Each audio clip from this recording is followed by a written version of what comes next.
Ocitla se ve státu Repento, který v roce 2068 se nalézá na rozloze, kde se roku 2019 nacházela Česká republika.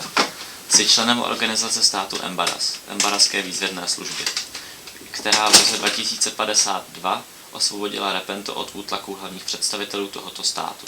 Po tomto roce ale vypukla občanská válka. Některé podvratné živly se snaží o návrat zatuchlé vlády repenských vládců a odtrhnout Repento od státu Embaras, který tak neohroženě Repento zachránil. Je povinností EVS, Embaraské výzvědné služby, a tedy i vaší tyto živly zlikvidovat a nasadit proto i život. Je vaším úkolem poslouchat vaše nadřízené a svědomitě plnit jejich rozkazy. Si rukou spravedlnosti v boji proti útlaku a bezpráví. Tohle je to, čemu věří všichni tady okolo, jo? A teď něco, co přečtu jenom tobě. Takže, jsi tajným agentem státu Repento, nasazeným v EVS. Zde máš kontakt, na který budeš zasílat všechny důležité informace z dění uvnitř EVS a o této tvojí aktivitě nesmí nikdo vědět, jinak tě tady zlikvidujou. Takže jako ostatní dostaneš odznak a průkaz. Jsi občanem státu Repenta, který se v roce 2019 nacházel na území České republiky a také byl roku 2052 krvavě obsazen státem Embaras, který jeho území drží až do dneška, to jest do roku 2068. Jsi součástí místního odboje. Vaším úkolem je plánovat a uskutečňovat diverzní akce, které stíží činnost pobočky Embaraské výzvědné služby, která se nachází v bývalém skautském domě. Jste poslední odpor, který zůstal. Proto je potřeba bojovat, bránit své spolubojovníky, nenechat je padnout do léčky a hlavně nikdy nezapomenout na svou čest. Jsi jejich vzorem a příkladem. Neklam je, ale buď pořád obezřetná. Za čest a za Repento.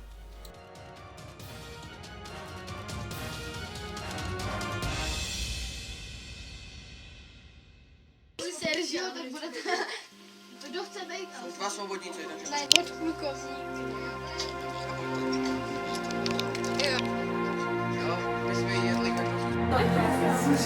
Já jsem si vůbec z toho Je to 7. Jo, tady je tam, počkej, tohle by odpověděl. Tady je tam vodná rána do hlavní lopatky. Jo, říkám. Jo, levá lopatka. Nečas vyslá čára, spojovník, spojovník, nečas vyslá čára, spojovník.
Do lesa!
Opatrně.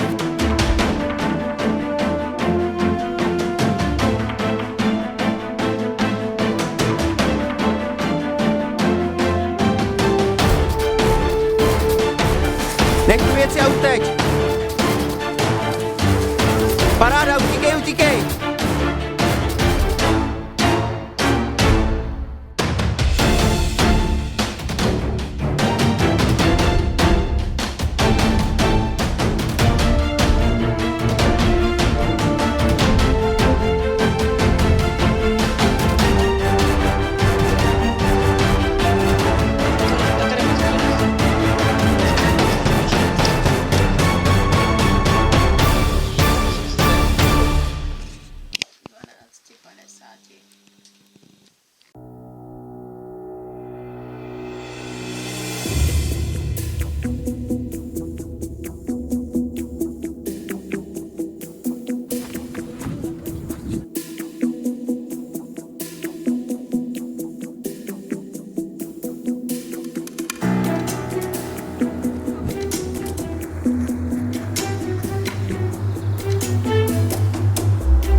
Znáš babičky.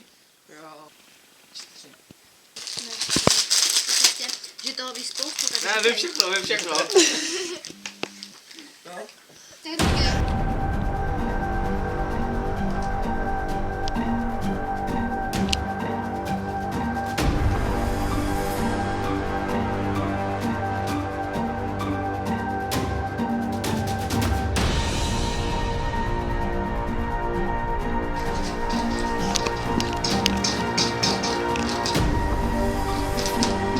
Něco potřebuje.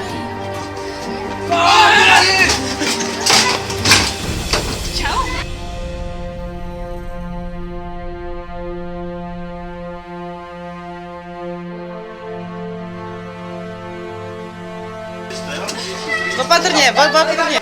Hej, máte jít? Vy narvíte jí, sedletý telefon, narvíte jí na kriminálu. Dělej něco, co tam děláš?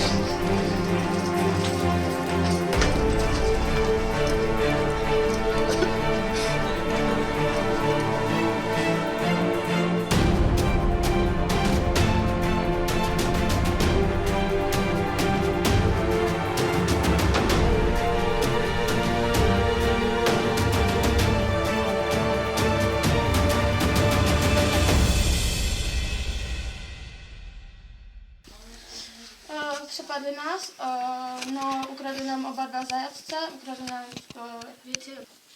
Že jste byli třeba 3 nejstarší v obchodě?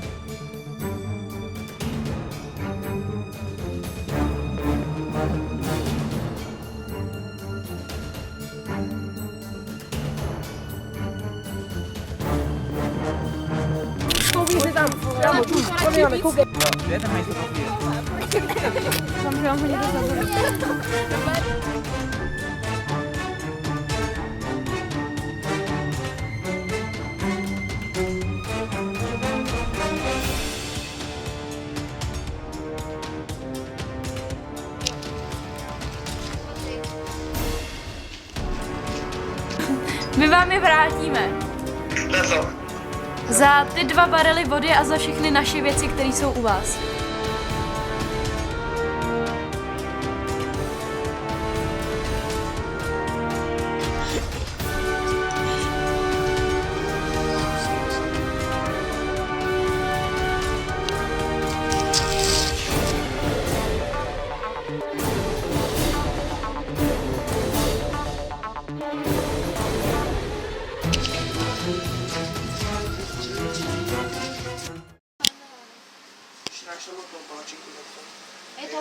málo sladký, ale... Jako vypadá to jako u nás, jo.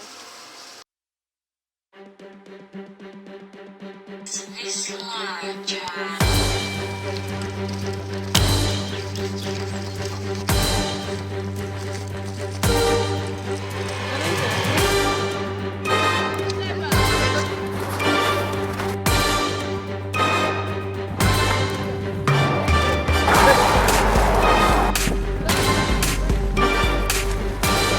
Já umím.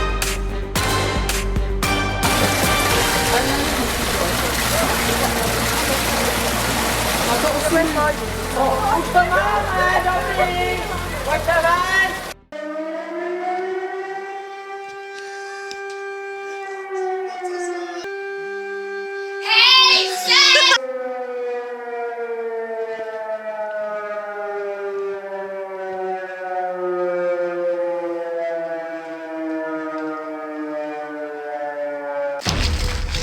Výrazně slabý. Počkej. Si přezdáš.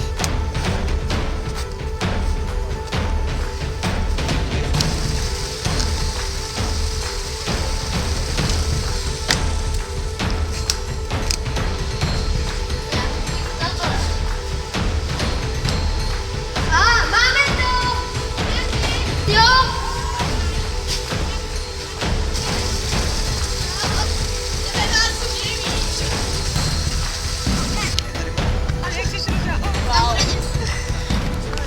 Ježiš.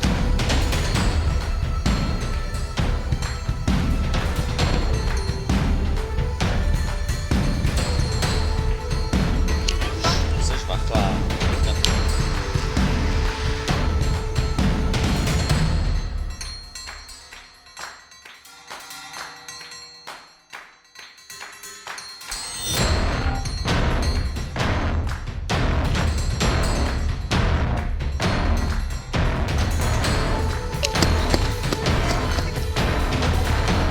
Ještě normálně. Pojď na mě. Máme to! Jsme dobrý!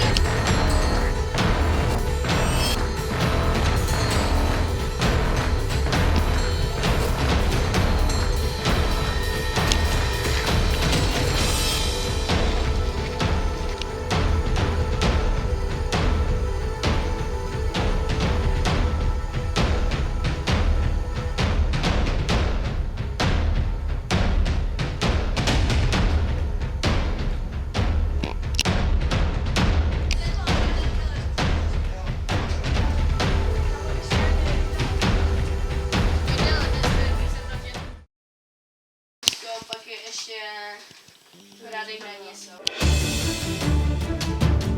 Tak, máš plánuje tlakem do Harachova. Jsou jenom 4, máme velkou převahu. Naskytla se nám největší příležitost na celou tuhletu akci.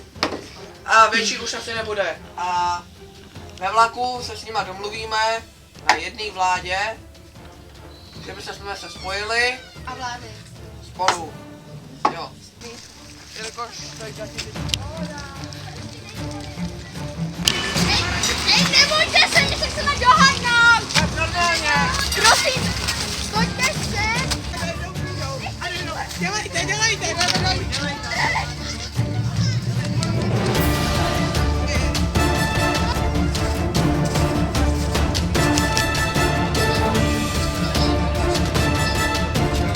Můžeš tady.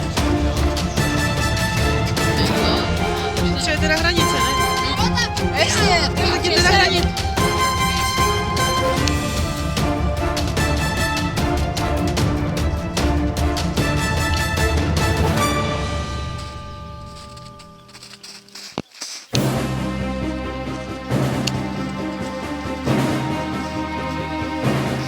To jdou docela na smrt, jako.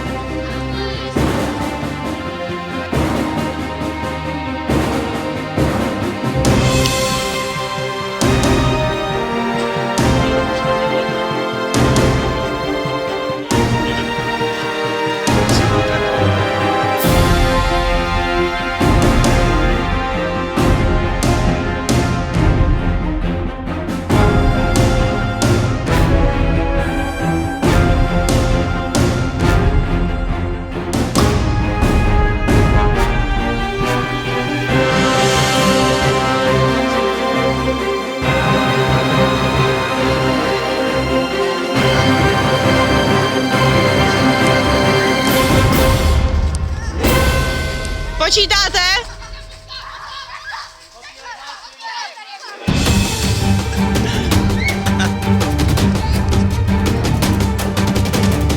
A seznam je kde?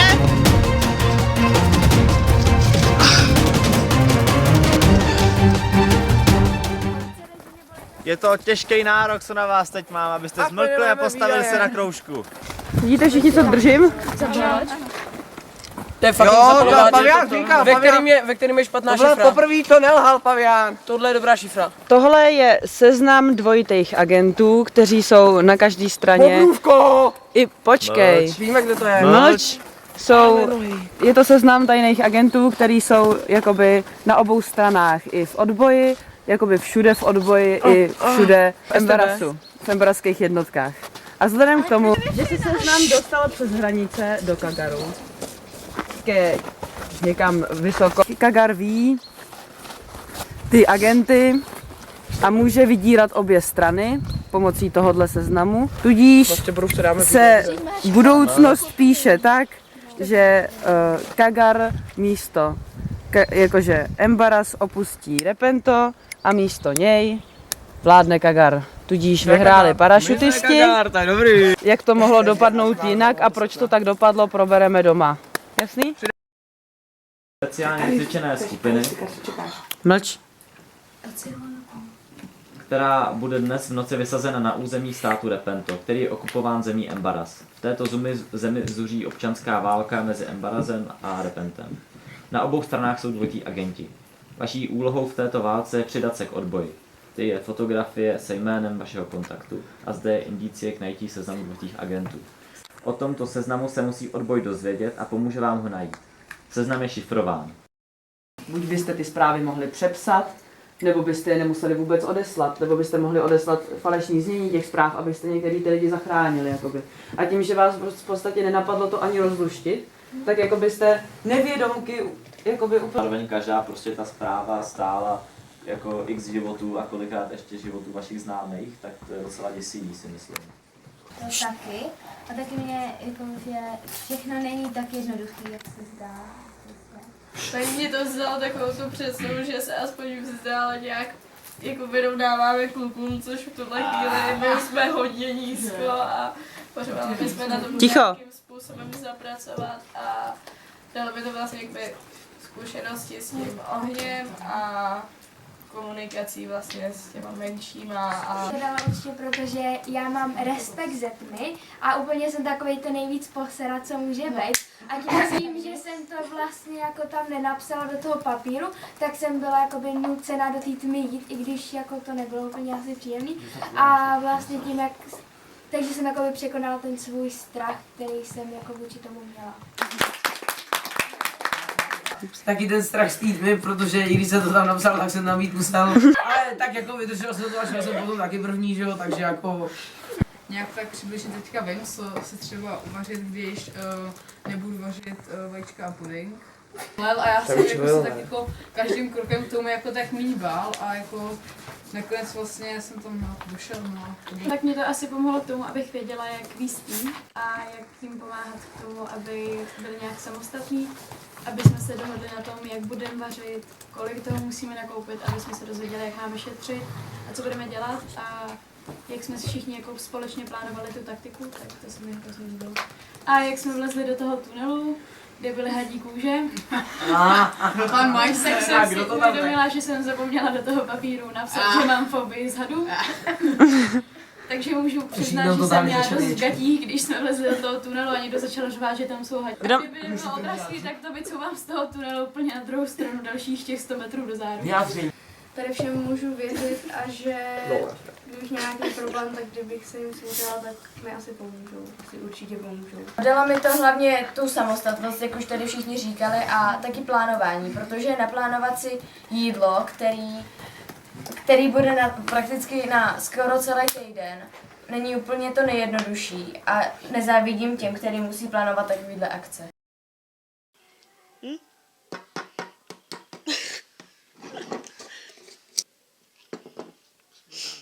Stačí, bože. Dobře.